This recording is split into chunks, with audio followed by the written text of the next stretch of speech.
Yang saya hormati Bapak Ibu Guru beserta staf tata usaha servis di luar Wetan. Alhamdulillah pada siang hari ini kita bisa bersama-sama melaksanakan atau dalam hal ini bersama-sama untuk mendengarkan apa yang akan dipaparkan oleh guru penggerak kita, yang mana pada hari ini apa yang beliau paparkan terkait dengan budaya positif yang ada di sekolah kita. Alhamdulillah Bapak Ibu Guru yang saya hormati, Bapak Hasto selaku guru penggerak tahun ini dalam hal ini kemarin kita sudah berdiskusi terkait dengan visi-visi. Sekarang untuk ada tugas mengeluarkan, mengibaskan ke panjenengan, ke Bapak Ibu Guru terkait dengan budaya positif yang ada di sekolah. Budaya positif itu kebiasaan, nilai-nilai yang ada di sekolah yang ditujukan atau berfokus pada siswa atau murid dalam rangka untuk membentuk perkembangan siswa yang nantinya akan menjadi siswa yang kreatif, siswa yang bertanggung jawab dan seterusnya. Nah, untuk mewujudkan itu Bapak Ibu, ini ada di tangan panjenengan. Oleh sebab itu dalam pemaparan hari ini tentunya nanti Bapak Ibu kalau ada yang belum dimengerti atau ada yang perlu ditanyakan, monggo nanti ada umpan balik juga Mas Hasto untuk mempertebal apa yang sudah ada di sekolah kita terkait dengan budaya positif.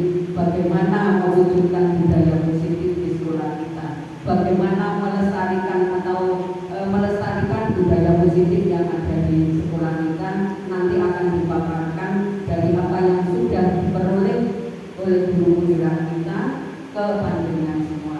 Mudah-mudahan acara pada hari ini, kegiatan hari ini bisa bermanfaat bagi kita semua, bisa kita terapkan di sekolah kita sehingga sekolah kita akan semakin maju dan berkembang sesuai dengan harapan bangsa dan negara. Itu yang bisa saya sampaikan. Wabillahi taufiq wal hidayah. Wassalamualaikum warahmatullahi wabarakatuh.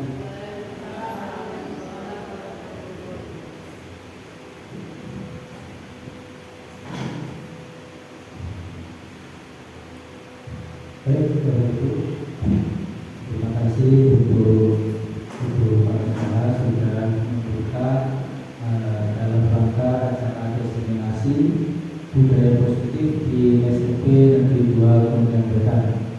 Pertama-tama adalah bersyukur atas rahmat dan limpahan beliau yang masih diberi kesehatan dan bisa bertemu kembali di hari ini. Untuk pemaparan hari ini adalah tentang budaya positif di sekolah kita, yang mana di sekolah kita juga sudah banyak hal budaya positif yang sudah tergerak. Contohnya juga sudah kita lakukan bersama, mulai dari Darley, kemudian 5S juga sudah kita terapkan. Untuk budaya positif ini, sebelum kita lanjut, ada kesepakatan kita bersama yang sudah saya buat. Mungkin ada kesepakatan yang kurang, bisa Bapak Ibu menambah, bisa kita sepakati bersama.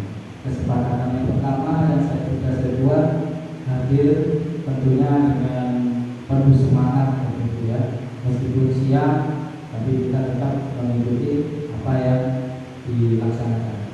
Untuk kesepakatan yang kedua, aktif.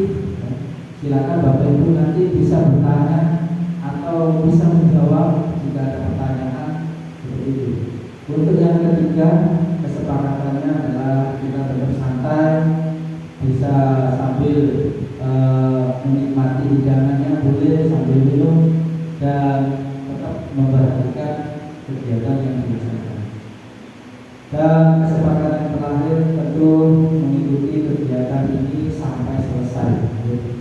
Apa ada kesepakatan yang lain mungkin belum?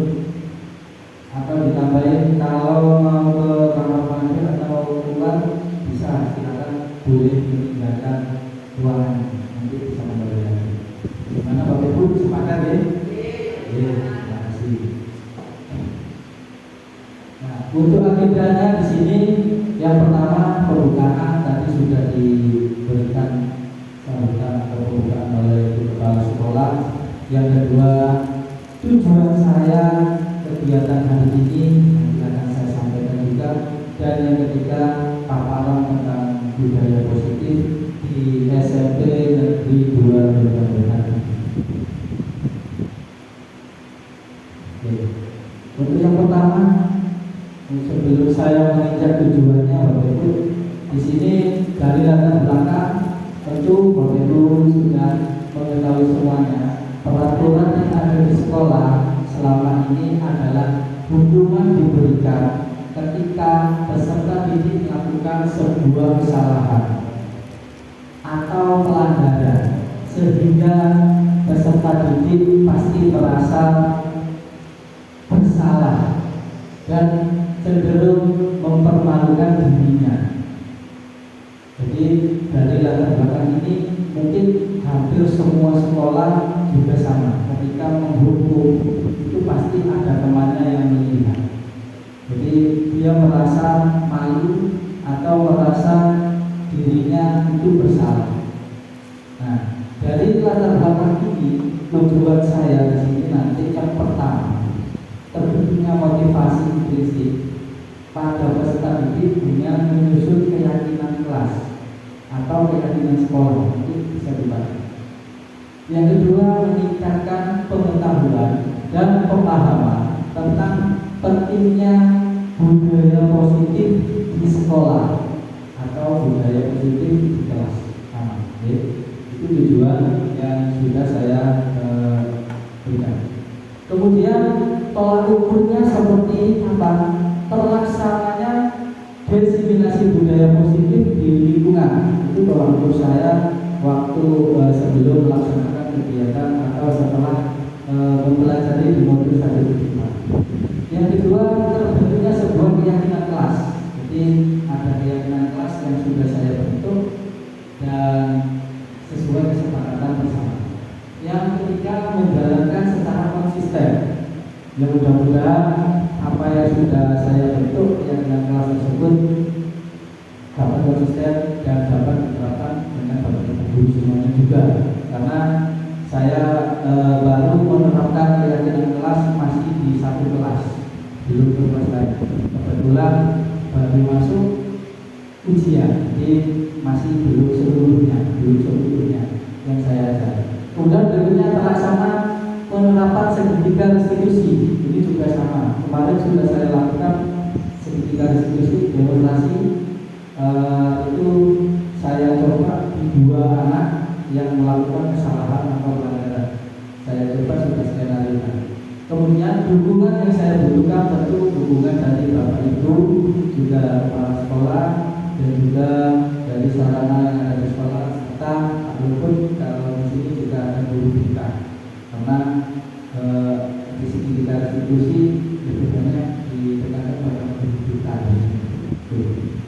Untuk lini masa tindakannya merancang dan tetap berkolaborasi dengan Bapak Ibu kepala sekolah dan juga seluruh warga sekolah. Yang kedua, merancang dengan wali kelas. Itu bisa nanti kita diskusikan bersama. Kemudian melaksanakan diseminasi positif wali kelas ke kelas-kelasnya atau ke anak didiknya dan membuat suatu keyakinan kelas baik Bapak Ibu guru maupun wali kelas juga. Kemudian setelah itu bisa direfleksikan dan mengevaluasi terhadap aksi nyata yang sudah dijalankan di seluruh itu masalah. Mengingat tentunya, ini contoh-contoh budaya positif yang memang sudah tergerak dan sudah terbentuk di sekolah kita. Ya. Yang pertama, upacara sudah menunjukkan budaya positif, disiplin anak setiap hari, dan ini juga menanamkan budaya positif di sekolah. Hampir semua sekolah mungkin melaksanakan kegiatan tersebut. Kemudian ada 5S juga, kita juga menerapkan salam sapa di depan, baik ibu guru juga maupun peserta didik. Kita libatkan siswa juga ada tiket kelas, menata sepatu atau membersihkan lingkungan, kegiatan lain yang sudah kita jalankan selama ini.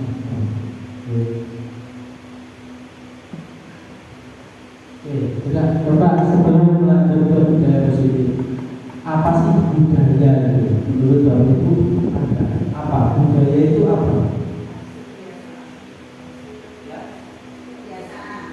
Kebiasaan. Mungkin ada yang lain. Budaya itu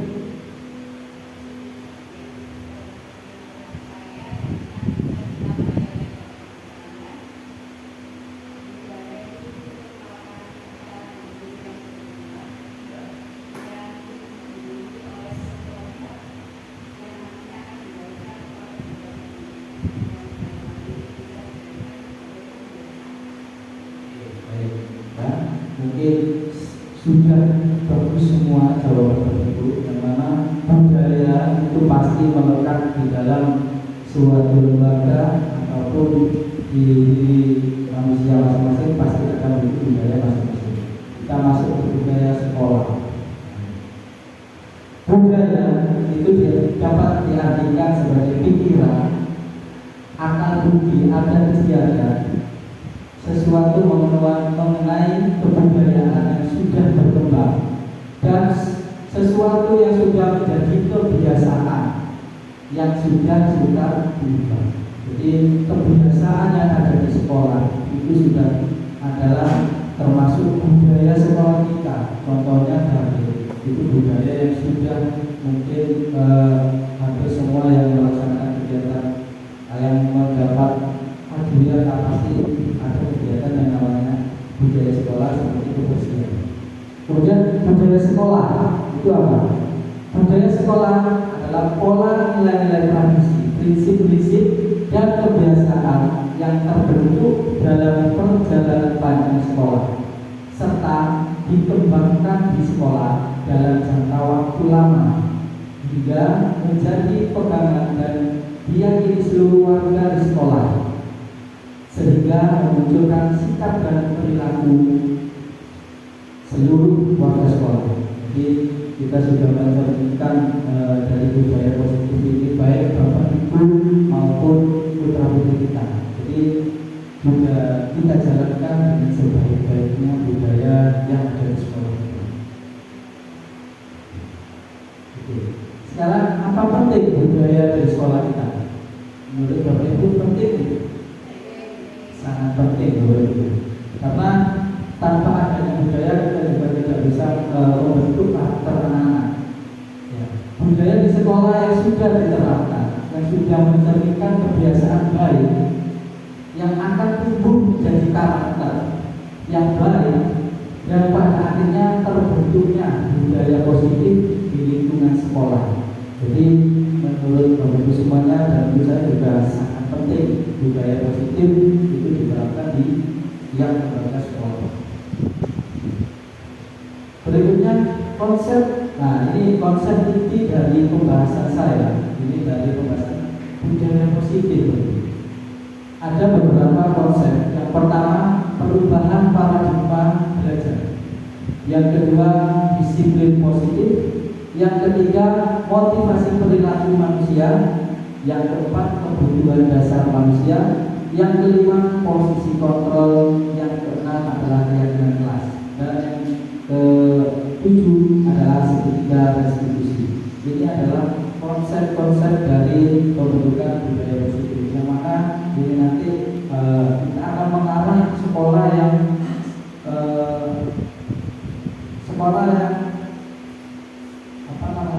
yang betul-betul memberikan sekolah penggerak. Kita akan mengarah ke sana jika memang betul-betul tetap menggunakan kurikulum.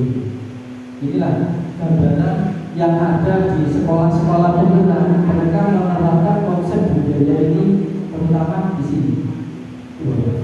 Masuk yang pertama, kita lihat di perubahan paradigma belajar kita. Selama ini di paradigma belajar konvensional, seluruh pembelajaran berpusat pada guru. Yang pertama, yang kedua, satu-satunya sumber ilmu adalah guru. Yang ketiga, guru tugasnya mentransfer ilmu. Dan yang keempat, peserta didik lebih pasif dan tidak aktif. Jadi pasif di sini dalam artian menunggu perintah baru mereka akan menjawab atau bukan. Di kurikulum merdeka, paradigma belajar yang dibentuk, yang pertama berpusat pada murid. Jadi kita beri kebebasan kepada murid kita.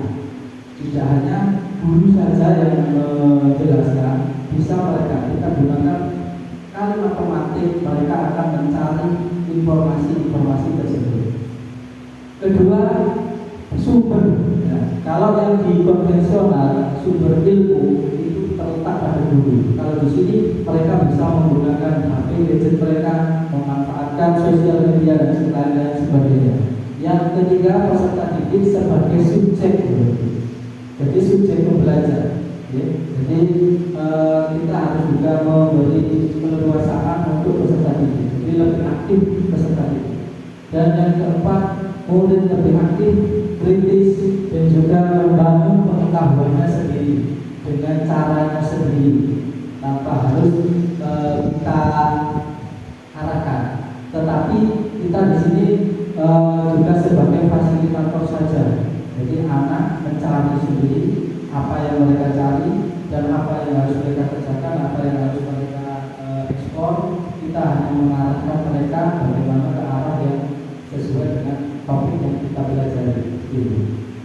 Dan pada pemikiran Gajah Dewantara juga menyatakan siswa harus merasa bahagia, berkembang sesuai dengan karakteristiknya masing-masing, mengoptimalkan potensinya dan mengaktualisasikan hasil belajarnya di sekolah dalam kehidupan sehari-hari. Jadi di sini di pemikiran Gajah Dewantara tentang paradigma belajarnya itu lebih menyatakan siswa itu harus merasa bahagia belajar tanpa ada beban tugas, nilai atau apapun itu. Jadi di sini ditekankan dengan sesuai karakteristik anaknya, anak atau peserta didik. Berikutnya, konsep disiplin positif. Dalam disiplin positif, Ki Hajar Dewantara juga mengungkapkan untuk mencapai kemerdekaan dalam konteks pendidikan kita saat ini, untuk menciptakan murid yang merdeka, syarat utamanya adalah harus disiplin yang kuat terutama. Kemudian disiplin yang dimaksud adalah mulai dari disiplin diri yang memiliki motivasi. Jadi mereka harus termotivasi sebelum melakukan atau memberi kedisiplinan terhadap mereka secara internal dulu. Jika tidak memilikinya, maka perlu pihak lain. Di sini peran Bapak Ibu juga diperlukan di sini. Jadi awalnya harus kita lakukan di internal dulu, dimotivasi peserta. Berikutnya, dalam budaya kita, makna dari kata disiplin ini adalah sesuatu yang dilakukan seseorang pada orang lain untuk mendapatkan kepatuhan. Jadi kalau mereka merasa disiplin, pasti mereka akan merasa patuh. Dan kita juga tahu kedisiplinan juga utama bagi anak untuk belajar. Berikutnya adalah konsep motivasi perilaku manusia. Di sini motivasi perilaku manusia ada dua. Yang pertama, motivasi ekstrinsik. Yang mana motivasi ekstrinsik ini yang tujuannya untuk menghindari ketidaknyamanan atau hukuman terhadap anak. Yang kedua, untuk mendapatkan imbalan atau penghargaan terhadap orang lain. Dan yang ketiga, untuk motivasi intrinsik ini untuk menjadi orang yang mereka inginkan dan menghargai diri sendiri dengan nilai-nilai yang mereka percaya. Jadi di konsep atau motivasi perilaku manusia ini terbagi menjadi dua, ekstrinsik dan intrinsik. Berikutnya, ini dari ini tadi ada perbedaan hukuman, konsekuensi dan restitusi. Ini yang masuk di sekolah ya, perbedaan hukuman. Kita masuk ke dalam hukuman. Hukuman di sini bersifat tidak terencana atau tiba-tiba. Ya. Kemudian murid tidak tahu apa yang terjadi dan tidak dilibatkan. Kemudian bersifat satu arah, kita menghukum. Kemudian berupa fisik maupun psikis. Jadi ada hukuman yang berupa fisik ataupun psikis. Kemudian konsekuensi itu sudah terancam atau sudah ada kesepakatan bersama. Kemudian murid sudah mengetahui apa yang akan diterima bila melanggar. Jadi dengan kesepakatan itu mereka akan tahu saya melanggar ini berarti konsekuensinya saya harus seperti ini. Kemudian tetap dibuat tidak nyaman untuk jangka waktu pendek. Jadi mereka akan merasa bersalah hari ini juga dan selesai hari ini. Untuk restitusi menciptakan murid untuk memperbaiki kesalahan.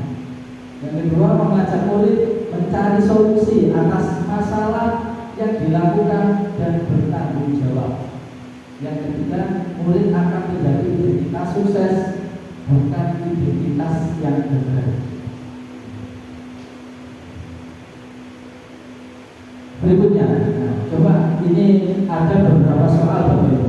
Menurut Bapak Ibu termasuk hukuman atau konsekuensi? Di soal yang pertama, mencatat 100 kali di dalam buku kalimat saya tidak akan terlambat lagi karena terlambat ke sekolah. Menurut Bapak Ibu, hukuman atau konsekuensi? Hukuman. Kita kunci jawabannya dia. Nomor 2, lari mengelilingi lapangan basket 2 kali karena terlambat hadir. Menurut Bapak Ibu, hukuman. Betul, ya. Yang ketiga, soal nomor 3, murid diminta untuk push up. Menurut Bapak Ibu, hukuman. Kita kunci, nanti ada jawabannya setelah. Menggantikan kertas tugas teman yang telah dicoret-coret. Konsekuensi. Soal berikutnya, membersihkan tumpahan air di meja tulis karena tersenggol pada saat belajar. Konsekuensi. Kemudian soal berikutnya, murid disuruh untuk tidak mengenakan sepatu seharian di sekolah karena tidak mengenakan sepatu yang berwarna hitam. Menurut Bapak Ibu, hukuman atau konsekuensi? Oke, hukuman ya. Soal yang terakhir, lari mengelilingi lapangan basket 2 kali karena terlambat 10 menit untuk pelajaran kejuruan. Hukuman. Ada soal yang hampir sama, ya. Terlambat hadir dan terlambat mengikuti pelajaran. Kita lihat jawabannya seperti apa. Ini jawabannya Bapak Ibu. Untuk yang soal yang ke bawah, kembali lagi ke yang pertama. Sebelum saya memberi pembelajaran, ada kesepakatan kelas. Nah, disitulah ada konsekuensi. Makanya bunyinya konsekuensi karena 10 menit untuk pelajaran. Jadi terlambat 10 menit. Kalau yang di atas itu memang terlambat di sekolah. Jadi memang benar-benar terlambat datang ke sekolah, bukan terlambat pelajaran. Kalau terlambat pelajaran, kembali lagi ke keyakinan kelas kita, kesepakatan kelas yang sudah dibuat. Jadi seperti itu. Untuk soal pertama sudah benar, tadi ada hukuman. Soal yang kedua juga hukuman. soal ketiga hukuman, soal keempat betul tadi sudah menjawab konsekuensi karena sudah coret-coret dari harus menggantikan betul. Yang kelima itu juga konsekuensi. Yang keenam itu adalah hukuman karena seharian kita menggunakan sepatu warna hitam. Karena kita juga di sekolah wajib menggunakan sepatu warna hitam. Yang kedua terakhir adalah konsekuensi karena ada kesepakatan atau keyakinan yang dilanggar oleh anak tersebut. Nah, dari sisi ini ada yang perlu dipertanyakan dulu antara hukuman dan konsekuensi. Saya kira semuanya memahami mana yang hukum, mana yang konsekuensi. Berikutnya, nah, kebutuhan dasar manusia. Ini termasuk konsep dari budaya positif. Kebutuhan manusia pada dasarnya adalah segala sesuatu yang kita lakukan atau usahakan untuk mendapatkan apa yang kita inginkan. Bila kebutuhan dasar manusia tidak terpenuhi, maka akan muncul perilaku-perilaku yang negatif. Jadi kebutuhan dasar manusia adalah sangat penting bagi manusia karena jika tidak terpenuhi ya nanti pasti ada positif yang dibutuhkan. Kemudian untuk 5 dasar kebutuhan, nah lupa dan kebutuhannya. Kebutuhan yang pertama pasti kebutuhan bertahan hidup. Itu pasti kebutuhan dasar yang paling utama adalah kebutuhan bertahan hidup. Ya. Untuk yang kedua, ya, kasih sayang dan rasa diterima, kebutuhan untuk diterima atau kebutuhan untuk diterima. Yang ketiga, penguasaan, kebutuhan pengakuan atas kemampuannya. Yang keempat adalah kebebasan, kebutuhan akan pilihannya. Dan yang terakhir adalah kesenangannya, yang mana kebutuhan untuk merasa senang. Jadi kebutuhan dasar ini juga harus dilekatkan kepada anak-anak, tidak hanya ke bapak ibu. Anak-anak juga berhak untuk merasa senang. Anak-anak juga berhak untuk merasa akan pilihannya. Dan anak-anak juga berhak atas kemampuan. Jadi ini juga diterapkan kepada anak-anak juga. Nah ini bisa dilihat dari tabel kebutuhan bertahan itu mulai dari kesehatan. Ya pasti kesehatan, ada aman atau apa dan sebagainya. Itu kebutuhan untuk diterima dan sebagainya sudah terpapar jelas di sini. Jadi apa yang dibutuhkan pada dasarnya manusia itu juga dibutuhkan anak-anak, tidak hanya kita. Jadi tidak hanya butuh harus butuh ini, anak juga butuhkan itu. Jadi kita lakukan perlakukan selayaknya mereka sama dengan manusia.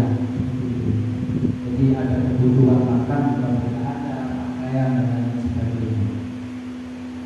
Berikutnya adalah konsep posisi kontrol.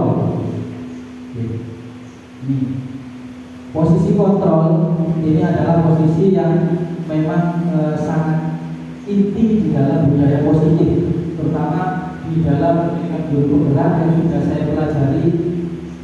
Setelah saya mempelajari ini, mungkin menolak di dalam diri saya, banyak yang menolak karena ada beberapa posisi kontrol yang di kurikulum merdeka ini harus kita gunakan di sini. Nanti kita cari posisi idealnya seperti apa. Yang pertama, posisi kita sebagai posisi penghukum anak. Yang kedua, posisi pembuat merasa bersalah. Jadi anak merasa bersalah dengan apa yang dilakukan. Yang ketiga, posisi kita sebagai manajer. Yang keempat, posisi kita sebagai pemantau. Dan posisi yang kelima adalah sebagai teman. Di dalam seluruh posisi ini, posisi yang ideal menurut Bapak Ibu sebagai guru, posisi yang mana menurut Bapak Ibu? Posisi apa? Ada yang tahu? Ada yang teman? Pak Yasin sebagai teman. Ada lagi? Manager, manager. Ada lagi yang lain mungkin? Oke ya, tidak mungkin kita di sini sebagai penghukum. Saya yakin Bapak Ibu menghukum pasti punya ada dasarnya. Ya. Posisi yang sangat ideal di dalam budaya positif atau pendidikan ini adalah yang pertama posisi manajer. Karena satu, jika kita posisi penghukum, mereka akan terbebani dengan mereka takut melakukan sesuatu, takut dihukum. Jadi mereka datang ke sekolah isinya hanya takut.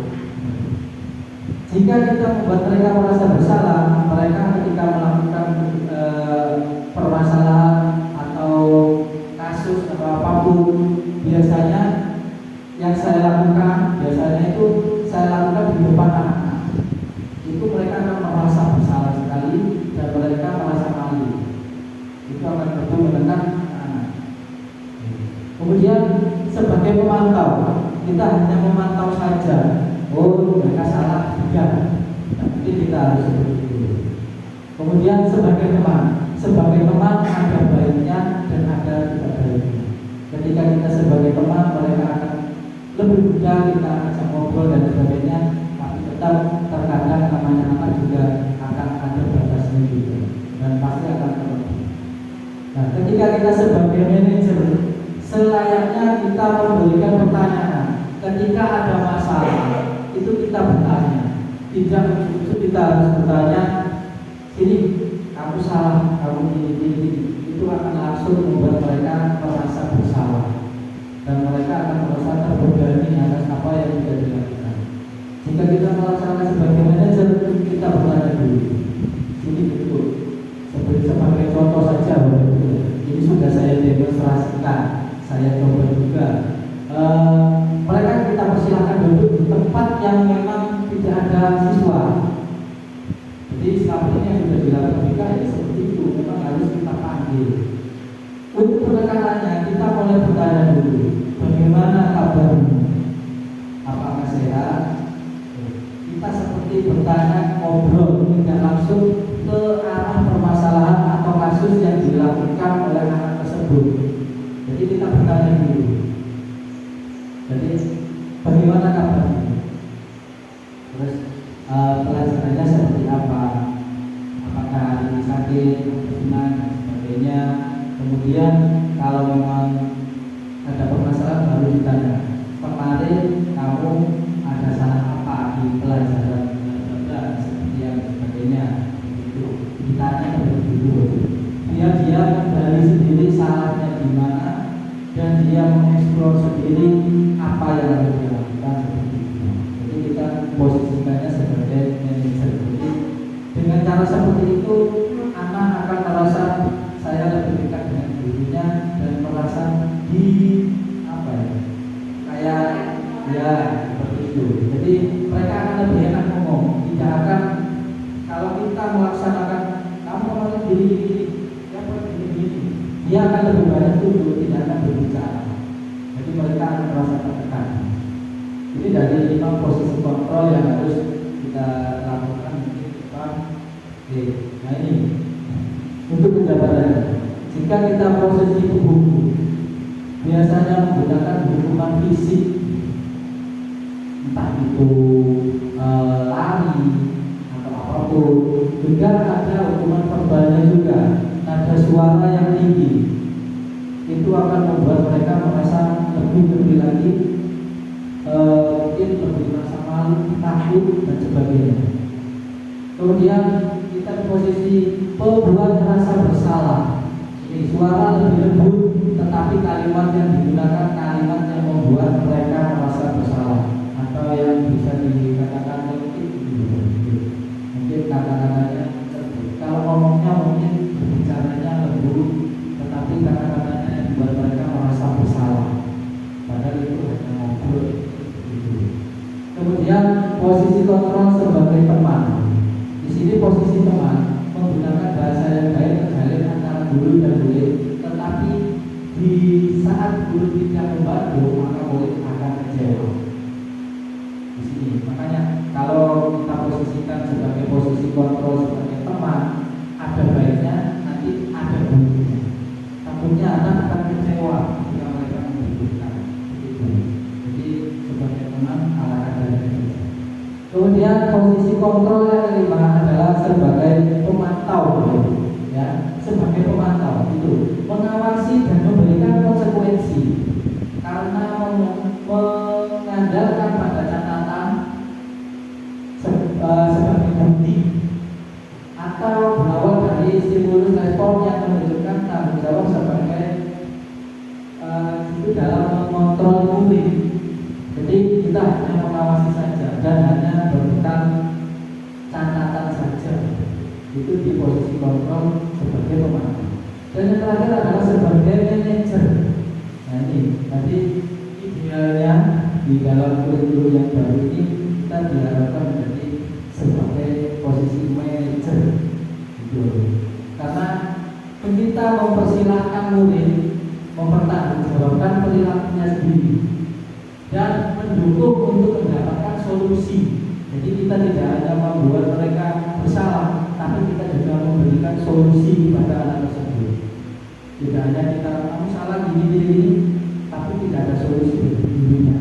Jadi kita harus memberi solusi kepada anak tersebut. Dan dulu biasanya menggunakan posisi teman dan pemantau, masih menggunakan posisi teman dan pemantau. Makanya di sini manajer sangat konkret. Jadi ada saatnya kita juga menggunakan pemantau, ada saatnya juga sebagai teman. Tapi hanya sedikit. Tapi tetap kita harus memberikan solusi jika mereka memiliki masalah yang dilakukan di sekolah. Dari paparan posisi kontrol. Kemudian konsep berikutnya adalah keyakinan kelas.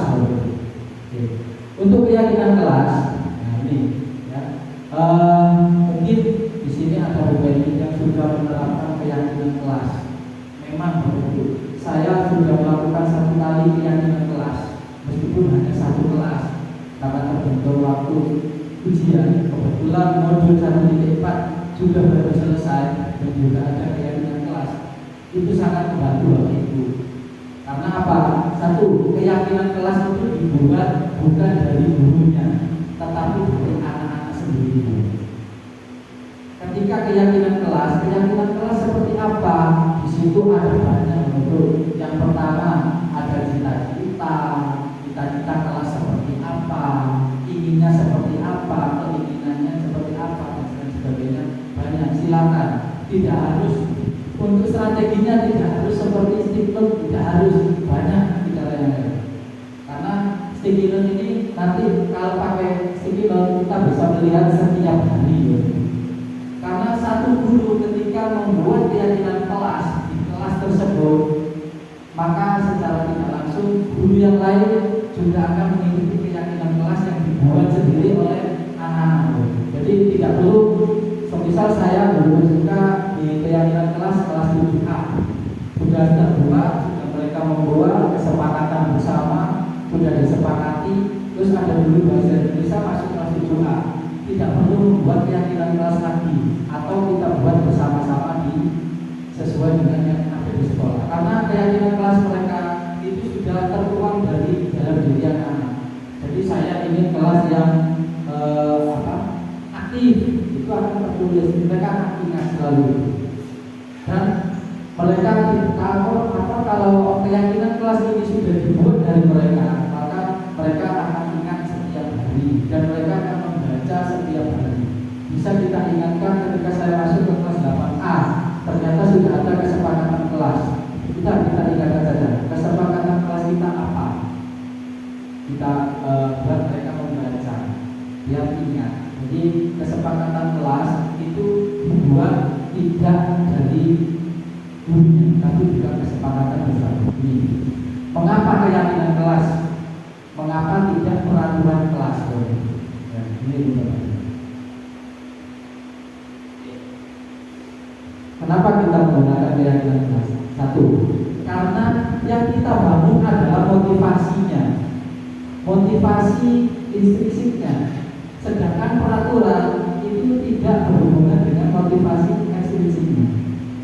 Jadi di sini lebih mengutamakan motivasi intrinsipnya tadi yang sudah disampaikan. Kemudian yang kedua, murid akan melakukan perilaku baik karena ingin menghindari hukuman dengan mematuhi peraturan yang ada di sekolah atau di kelas yang sudah mereka buat sendiri tadi sesuai dengan keyakinan. Kemudian berikutnya, keyakinan itu adalah nilai kebajikan universal yang sudah diyakini dan sudah disepakati bersama, terlepas dari latar belakang suku, negara, bahasa maupun agamanya. Jadi budaya ini harus di keyakinan kelas ini harus diterapkan di kelas, bisa diterapkan di sekolah juga.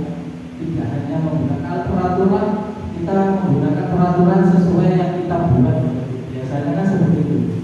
Kita buat peraturan dilarang melakukan seperti ini, karena kita juga tidak tahu anaknya bagaimana.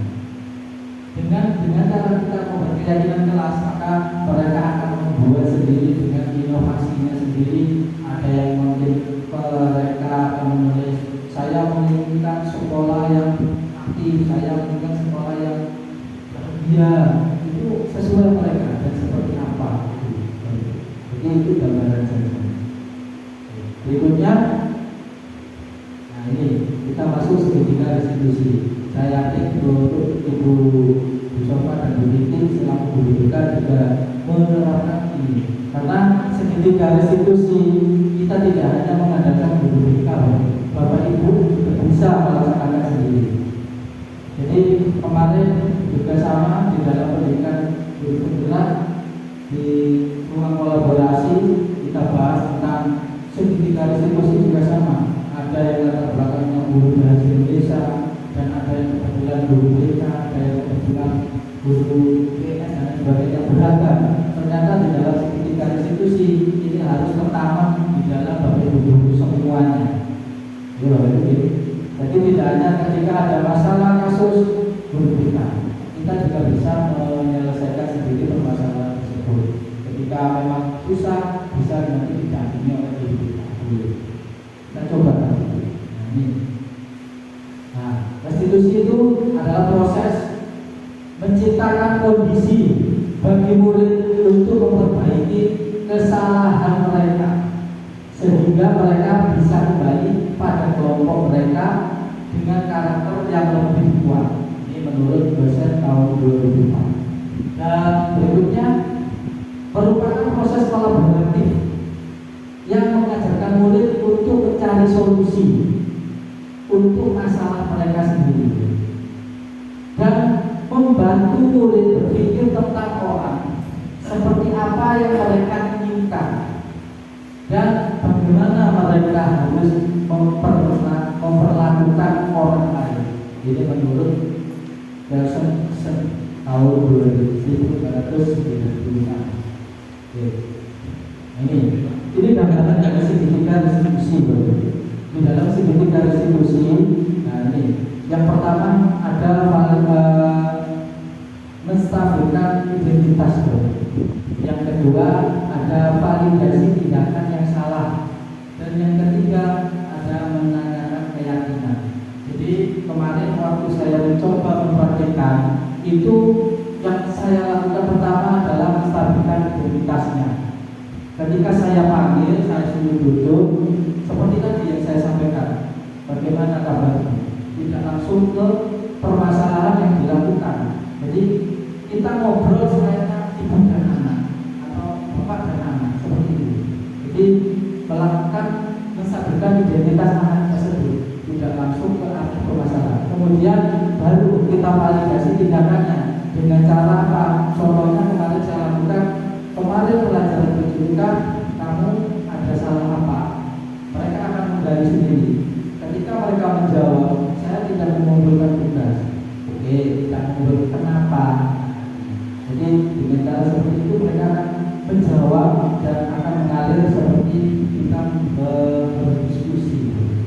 Dan mereka akan mengetahui salahnya di mana. Kemudian kita kaitkan dengan keyakinan kelas.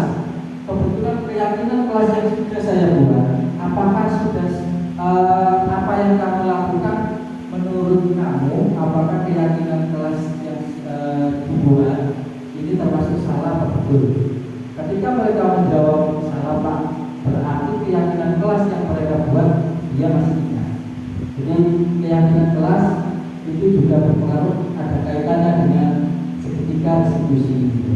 Jadi mulai dari validasi tindakan, kemudian kita mulai menstabilkan juga dan sampai ke keyakinan kelas. Ini adalah satu rangkaian. Jadi tidak bisa kita langsung datang, kamu kemarin ini kenapa dan sebagainya. Maka itu akan merasa terintimidasi, jadi merasa bersalah. Jadi alangkah baiknya kita lakukan seperti itu. Nah, inilah nanti bisa dilakukan Bapak Ibu semua, tidak hanya guru kita. Semua guru bisa melakukan ini. Jadi dengan cara segitiga restitusi. Itu penjabarannya. Nah, tahapannya, ya, tahapannya tadi menstabilkan identitas, validasi tindakannya, terus ada mengadakan keyakinan kelas yang sudah dibuat. Makanya dasarnya di sini sebelum ada teori segitiga restitusi, Bapak Ibu silakan dibuat keyakinan kelas seperti apa yang mereka inginkan. Itu bisa dilakukan. Kemudian teori kontrolnya, kita semua akan melakukan hal yang terbaik yang bisa kita lakukan. Tentu kita punya tujuan yang baik dan semampunya kita lakukan untuk anak-anak. Dan semua perilaku memiliki alasan. Makanya anak tersebut ketika melakukan kesalahan pasti ada alasannya. Kita beri dulu alasannya. Kenapa ini seperti ini? Berikutnya, kita semua memiliki motivasi. Nah, di sini ketika anak tersebut sudah tahu alasannya seperti apa dan sebagainya, jangan lupa memberi motivasi anak tersebut. Contohnya kemarin saya lakukan, semua orang punya salah, semua orang punya keteledoran, semua orang punya waktu atau kesalahan masing-masing. Tetapi tetap ketika waktu belajar harus belajar, seperti itu hanya contoh saja. Jadi motivasi ini juga perlu. Jadi kita tidak hanya menghukum, tetapi juga memberi motivasi terhadap anak. Nah, sekian. Itu tadi dari paparan dari motivasi ataupun lain-lain dari budaya positif di sekolah kita. Dari sekian ini, ketika kita bisa bersama-sama melakukan di sekolah kita, maka perlahan-lahan insya Allah sekolah ini akan menuju ke sekolah penggerak. Karena salah satu syarat sekolah penggerak ya ada beberapa ini, dari untuk penanganan kasus dan lain sebagainya, itu sudah menentukan seperti ini. Karena keyakinan kelas juga termasuk ini.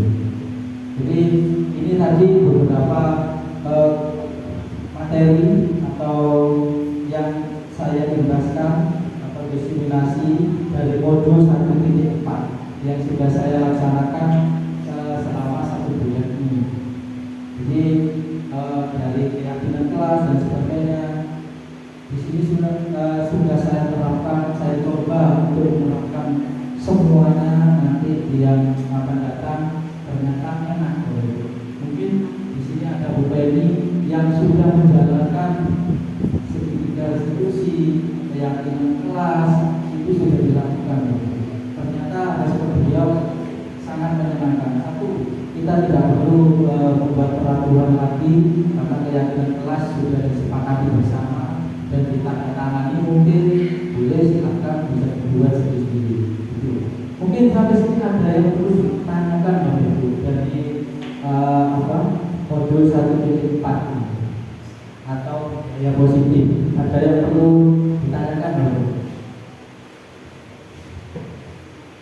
Apa Pak? Boleh silakan.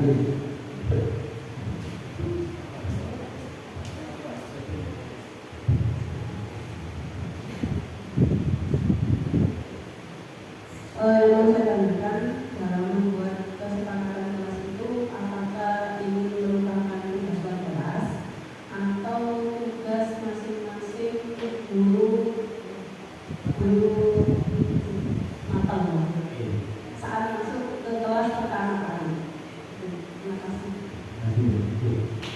Untuk pertanyaan dari Durana, ya, untuk kesepakatan kelas itu nanti yang buat gurunya atau wali kelas yang seperti itu. Ya. Nanti kalau ini kan kebetulan saya memberikan keyakinan kelas di kelas 8D, ya 8D sudah saya lakukan. Tetapi karena tidak semua mapel sudah memberi keyakinan kelas, itu sudah saya berikan. Kemudian ada yang bertanya juga, mulai apa seperti itu? Ya saya bilang nanti akan menyusul seperti itu. Nah karena pertanyaannya seperti itu, menurut saya itu tidak cukup. Keyakinan kelas itu dilakukan oleh satu gurunya dulu atau wali kelas besar sebenarnya. Karena ini yang membuat anak-anak bukan gurunya. Kita beri kebebasan anak-anak atau sebelum masuk wali kelas masuk kita buat keyakinan kelas. Keyakinan kelas seperti apa? Ketika mereka sudah menempel, biarkan tempel di dinding mereka. Itu akan terpakai semua guru. Kalau semua guru, semua mapel membuat keyakinan kelas, maka akan berbeda-beda. Kemarin anak ini ingin kelas yang aktif, besok bisa jadi semuanya beda lagi, impiannya beda lagi. Mungkin nanti bisa kita diskusikan bersama Bapak Ibu. Apakah nanti guru-guru masing-masing? Kalau menurut saya pribadi, biarkan wali kelas yang pertama buat keyakinan kelas. Itu kan salah satu peraturan kelas kan seperti itu. Keyakinan kelas yang ingin dicapai seperti apa? Terus kemudian peraturan atau keyakinan kelas seperti apa yang kalian inginkan? Terus semuanya kita beri mereka semua. Biar ditempel di kelas masing-masing. Saya yakin setiap kelas akan berbeda. Dan mereka akan terus. Ketika mereka naik jenjang, kita buat lagi keyakinan kelas lagi. Dan itu akan terbawa oleh guru lain. Guru lain ketika masuk, kita tinggal lihat, oh sudah ada keyakinan kelas. Keyakinan kelas seperti apa? Mereka akan dibawa. Dan satu-satu mereka akan punya jawaban. Temannya juga, oh kamu kemarin ingin sekolah kelas yang seperti ini. Mereka akan tahu setiap hari itu akan mereka tanam di dalam diri. Itu menurut saya untuk keyakinan kelas. Mungkin ada yang mau menambah.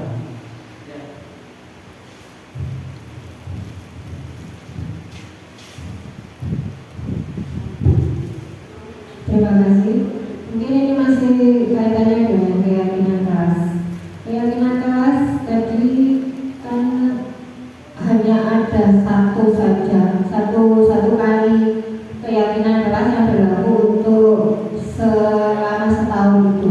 Nah pertanyaan saya, yang membuat itu kan satu kelas per siswa dengan keinginan masing-masing.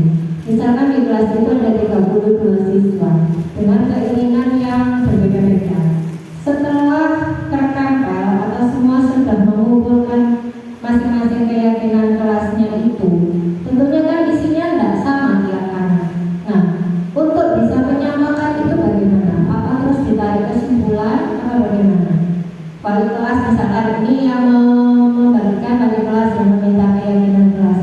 Setelah terkumpul itu, pasti kan ada satu kesepakatan. Nah, dari berbagai macam atau 32 keinginan itu, apakah ditarik kesimpulan garis tengahnya apa atau bagaimana?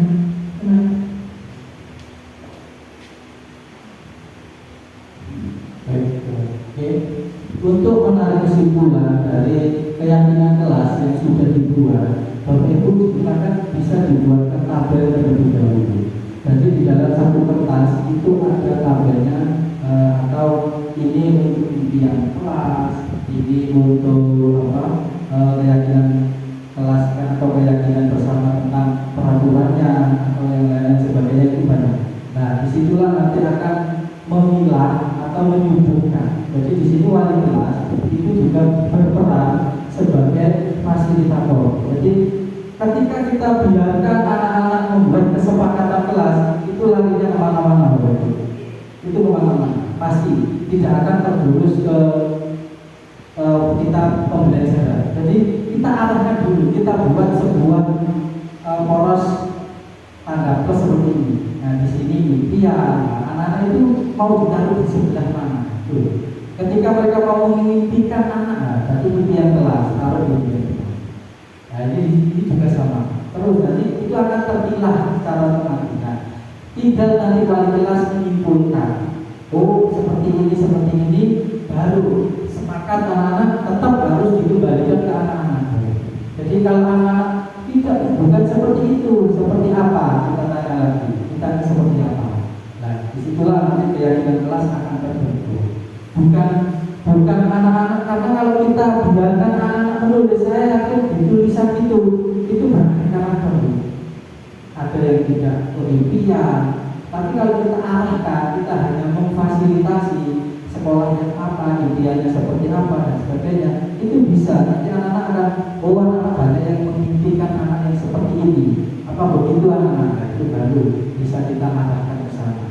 Jadi kita di sini kita memfasilitasi juga mengarahkan, tidak hanya memberi kebebasan terlalu bebas, maka itu akan kemana-mana.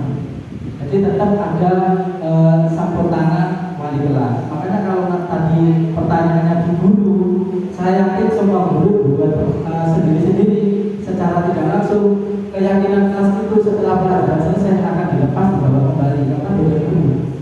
Itu kalau di masing-masing guru. Tapi ketika di wali kelas maka akan tertuju mintanya seperti apa, kita simpulkan wali kelasnya, kalian minta seperti ini dan bla bla bla, baru bagaimana, apakah setuju? Ya, baru berarti keyakinan mereka mengarah ke arah sama seperti itu.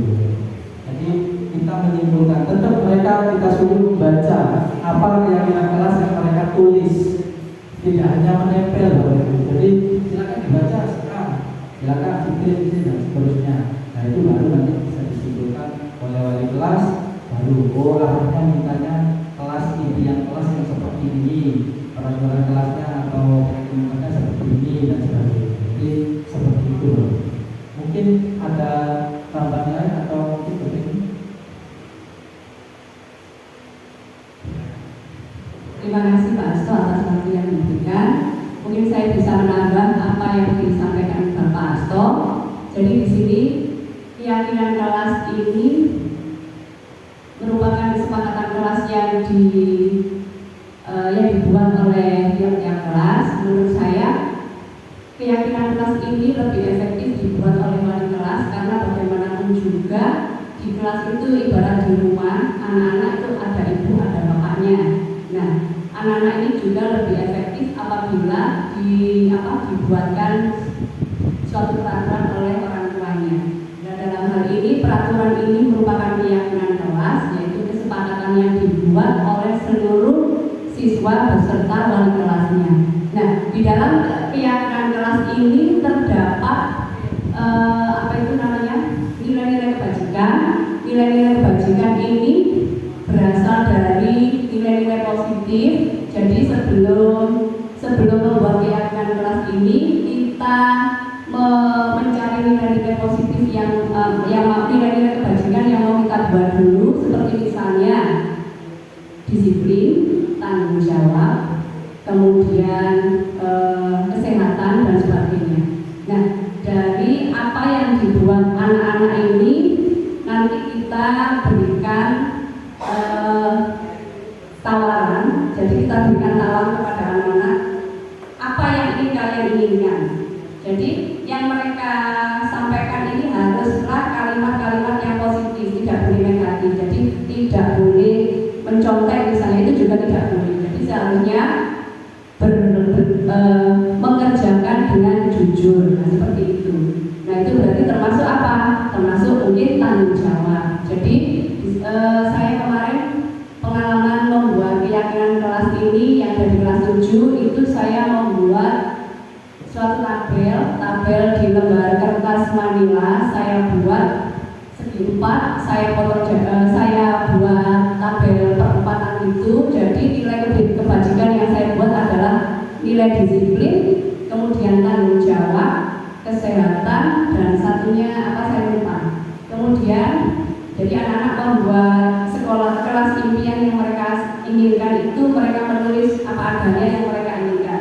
Misal tidak boleh rame, berarti apa yang mereka inginkan, berarti kelasnya tertib. Nanti mereka akan menempel tahu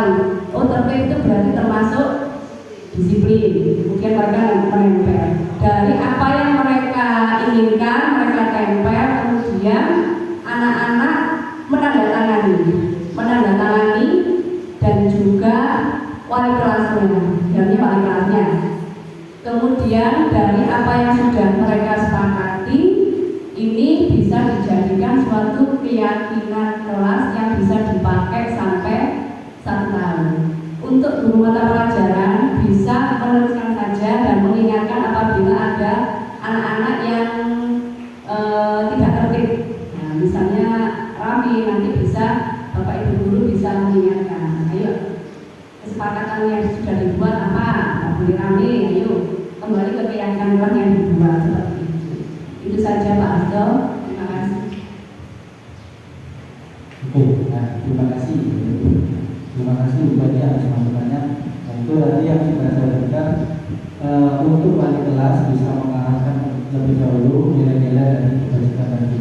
Ada mulai dari apa tadi, menghargai atau apapun itu bisa diberikan seperti garis. Jadi anak-anak akan tahu keyakinan kelas seperti apa dan impian kelas seperti apa. Nanti akan terarah sesuai dengan nilai-nilai kebajikan tersebut. Ya, jadi itu tadi keyakinan kelas yang mungkin mudah-mudahan yang diterapkan ini juga diterapkan Bapak Ibu, atau bisa kita mulai bersama, kita gerakan bersama, kita menggerakkan bersama tahun ajaran baru. Nanti bagaimana kita evaluasi kembali seperti itu. Jadi di sini saya hanya memberikan pemaparan saja, dan untuk selebihnya nanti saya sampaikan kepada Bapak Ibu semua. Dan di sini ada yang dipertanyakan Bapak Ibu? Sudah cukup? Mudah-mudahan apa yang sudah dipaparkan oleh saya dan juga dulu juga dipaparkan oleh BPNI juga bermanfaat untuk kita semua, dan semoga apa yang diterapkan oleh kami juga diterapkan juga oleh Ibu. Ya, semuanya dikembalikan nanti ke sekolah atau ibu. Jadi sekian dari saya. Assalamualaikum warahmatullahi wabarakatuh. Untuk berikutnya yang terakhir untuk penutup akan dipimpin doa oleh Bapak Yasir agar apa yang kita pelajari bermanfaat untuk kita semua.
Bapak Ibu, terima kasih atas waktu dan kesempatannya.